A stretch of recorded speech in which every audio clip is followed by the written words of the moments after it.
दर्शक हो नमस्कार. वेधकमध्ये स्वागत आहे. मी प्रशांत आराध्य.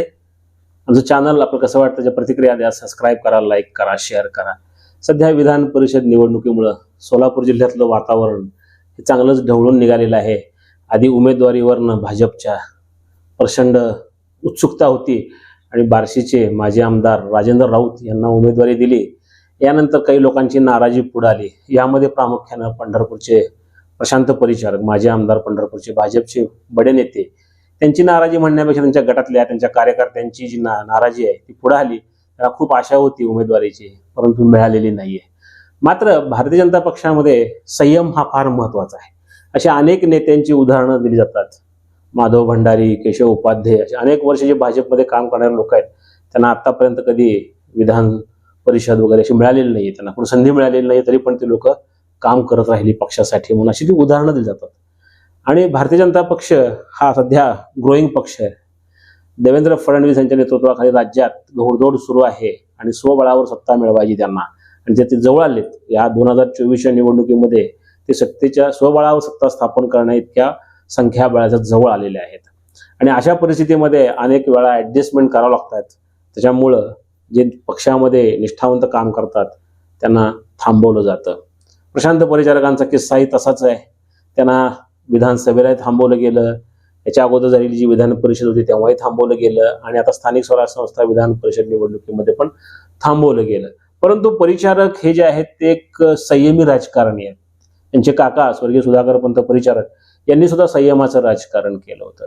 अनेक वर्ष राजकारणात 5 वेळा आमदार झालेले, परंतु त्यांनी कधी जिल्ह्याच्या राजकारणामध्ये कटुता निर्माण होऊ नये याकरता म्हणून त्यांनी कधी मंत्रीपद सुद्धा कधी मागितलं नव्हतं.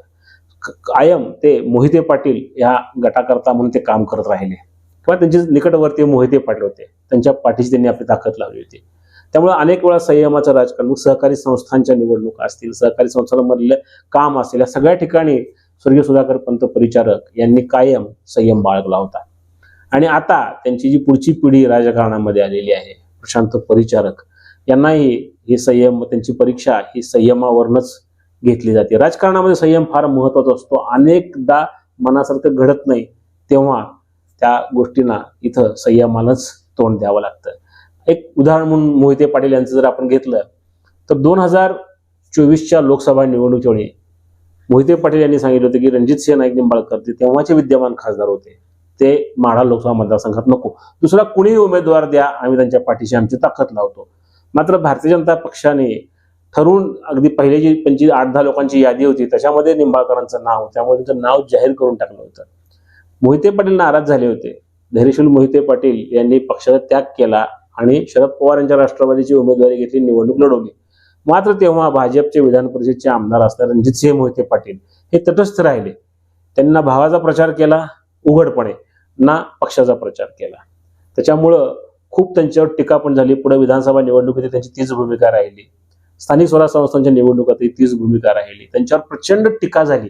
भाजपमध्ये जे अंतर्गत त्यांचे नेते आहेत, तो राम सतपुते असतील किंवा सोलापूर जिल्ह्यातून फार मोठ्या प्रमाणात टीका रणजितसिंह मोहिते पाटील यांच्यावर झाली. त्यांनी पक्ष सोडावा किंवा त्यांना पक्षानं काढून टाकावं याकरता खूप प्रयत्न झाले.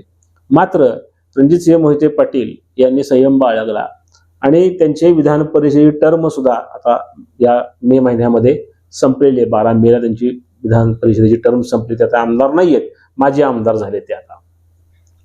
त्यानंतर असं वाटलं होतं की ते पक्ष सोडतील. तोपर्यंत मोहिते पाटील गटाची वाटचाल ही शिंदे शिवसेनेकडे होते की काय असं वाटत होतं. मात्र त्यानंतर सुद्धा मोहिते पाटील यांनी देवेंद्र फडणवीस राज्याचे मुख्यमंत्री आहेत किंवा भाजपचे नेते आहेत त्यांच्या बरोबरच काम करण्याचा निर्णय घेतलेला आहे, आणि ते आजही भाजपमध्येच काम करतायत. भले त्यांच्यावर काही लोकांची टीका होते आहे किंवा पक्षामध्ये त्यांच्याकडे पाहण्याचा दृष्टिकोन वेगळा झालेला आहे, तरी सुद्धा राजकारणात टिकून राहताना काही वेळा 2 पावलं मागं 2 पावलं पुढं अशी प्रत्येक गोष्ट करावी लागते, आणि ह्याच्यामध्ये संयम.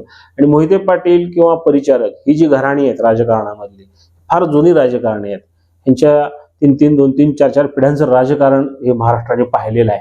त्यामुळं त्यांना आता ताईपणा करून चालणार नाही. एखादी गोष्ट मिळाली नाही म्हणून संघर्ष करणं वेगळं, आणि जर मिळाली नाही म्हणून आता ताईपणा करणं किंवा आदळा आपट करणं किंवा टोकाची भूमिका घेणं हे शक्य नसतं. आणि प्रशांत परिचारक यांनी सुद्धा उमेदवारी मिळाली नाही, नाराजी, ते काल अर्ज भरायला खरं त्याने जायला हवं होतं, कारण ते जी मावळती विधान परिषद होती, ही जी काही सोलापूरची जागा होती ती खरं तर 2022लाच ती टर्म संपलेली आहे.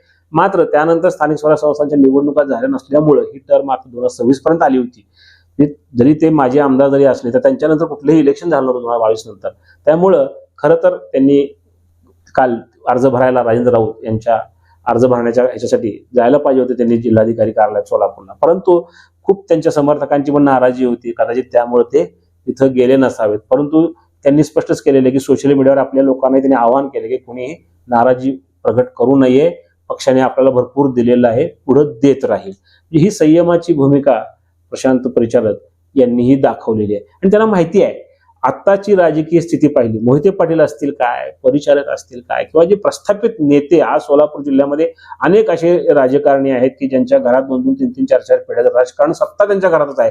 मोहोळचे आमदार माजी आमदार राजन पाटील असतील, किंवा बबनदादा शिंदे यांचे चिरंजीव रणजित शिंदे असतील, संजय मामा शिंदे असतील, यांनी राजकारण हे त्यांना त्यांच्या दृष्टीने म्हणजे अनेक पिढ्यांपासून त्यांनी ते पाहिलेलं आहे, अनेक घरामध्ये त्यांच्या राजकारणातच ते वाढलेले आहेत.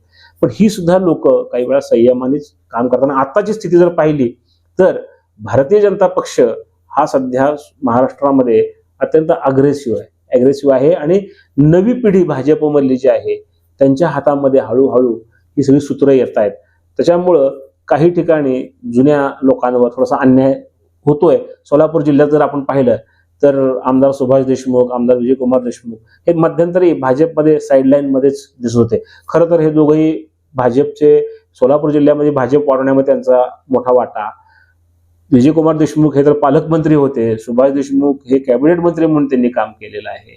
अनेक वर्ष ते त्यांच्या मतदारामध्ये दक्षिण सोलापूर असेल ते शहरमधनं निवडून येत आहेत, मोठ्या उत्तर शहरमधनं मोठ्या मताने निवडून येत आहेत ते. अशा स्थितीमध्ये सुद्धा त्यांना सुद्धा साईडलाईन व्हावं लागलं. आणि आता सध्या सोलापूर जिल्ह्याच्या राजकारणाची सूत्र जर पाहिली तरी पालकमंत्री जयकुमार गोरे यांच्याकडे, सातारा जिल्ह्यातल्या मान खटावचे असणारे आमदार मात्र सोलापूर जिल्ह्याचे आत्ताचे सध्याचे पालकमंत्री ग्रामविकास मंत्री आहेत, त्यांच्याकडे पालकत्व हे सोलापूर जिल्ह्यात दिलेलं आहे. आणि त्यांनी जेव्हा सूत्र पक्षाची आपल्या हातात घेतलेली आहेत सोलापूर जिल्ह्याचे पालकमंत्री म्हणून आणि पक्षाची म्हणून, पालकत्व पक्षाचं पण त्यांच्याकडे आहे, त्याच्यामुळे त्यानंतर त्यांनी फार मोठ्या प्रमाणात यश भाजपला मिळवून दिलेलं आहे. अनेक लोकांना त्यांनी भाजपमध्ये जुने होते त्यांनाही पुढे आणलेलं आहे. रोहिंटे तळवळकर असतील, अन्य नेते जे हळूहळू त्यांनी पुन्हा भाजपमध्ये मोठ्या प्रमाणात सक्रिय केले आणि त्याचा फायदा होताना दिसतोय. अनेक नवीन लोक त्यांनी भाजपमधले आणली, जुनी लोक भाजपमधले जे जुने भाजपचे निष्ठावंत होते त्यांनाही आपल्या बरोबर घेतलं आणि सोलापूर जिल्ह्यामध्ये भाजपची घडी फार मोठ्या प्रमाणात त्यांनी बसवलेली आहे, यश मिळवून दिलेलं आहे. त्यामुळं साहजिकच आता त्यांच्या गटाची किंवा त्यांची स्थिती चलतीये सध्या. अशा स्थितीमध्ये मोहिते पाटील असतील किंवा परिचारक असतील किंवा जे प्रस्थापित घराणे आहेत त्यांना हे संयमानच राजकारण करावं लागणार आहे. असं म्हटलं जातं की जर समजा परिचारक हे पालकमंत्री जयकुमार गोरे यांच्याबरोबरच जर समजा त्यांनी विधान परिषदेची उमेदवारी मागितली असती किंवा त्यांना पुढे करून उमेदवारी मागितली असती तर कदाचित ती मिळाली असती. असं आत्ताची सध्याची जी चर्चा आहे त्यामध्ये असं म्हटलं जातंय की विजयकुमार देशमुख, सुभाष देशमुख ही जी जुनी लोक आहेत यांच्या माध्यमातून त्यांनी ती उमेदवारीची मागणी केली असावी. त्याच्यामुळं थोडंसं त्यांनाही बॅकफुटला यावं लागलं आणि राजेंद्र राऊत यांना ती उमेदवारी मिळाली. कारण राऊत हे जयकुमार गोरे यांचे अत्यंत निकटवर्ती आहेत, त्याचबरोबर ते मुख्यमंत्री देवेंद्र फडणवीस यांचीही निकटवर्ती आहेत. मात्र सध्याच्या स्थितीमध्ये अशी अवस्था आहे की सगळेच भाजपकडे येत आहेत.